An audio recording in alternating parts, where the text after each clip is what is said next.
we've got Forrest Hartman here. Now, movie theaters are getting their power back, so you can finally go back out and see a flick. Forrest Hartman talking about the big release this week, and that's Gemini Man. Yeah, and this is a big release because of a couple of reasons. First, we've got Will Smith in a dual role, playing both an older and younger version of himself. And then we've got director Ang Lee, who's done really great movies, including Life of Pi, Crouching Tiger, Hidden Dragon, a noteworthy filmmaker.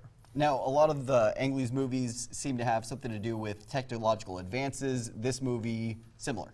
Yeah, absolutely. So if you haven't tuned into what this one's about, Will Smith plays an aging hitman who's decided that it's time to get out of the game.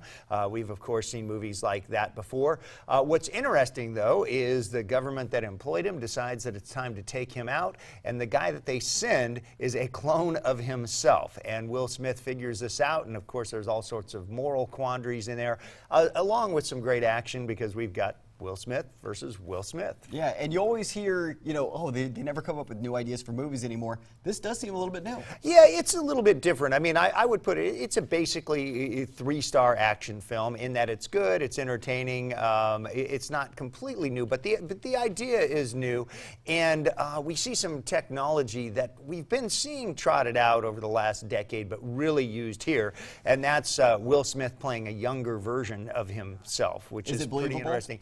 It is mostly believable. There are a couple scenes where I was like, we're entering the uncanny valley here. But for the most part, it's surprisingly good. And I understand the way they did this is they had Will Smith wear a motion capture suit, and then they took lots of early footage from like Fresh Prince of Bel-Air and Bad Boys and sort of digitally recreated Will Smith. And it's pretty fascinating because while there are a few scenes that might leave you going, I don't know, most of it's pretty solid.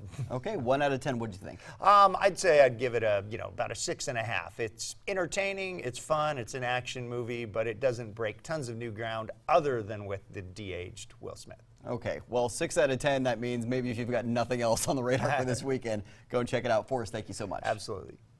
Of course,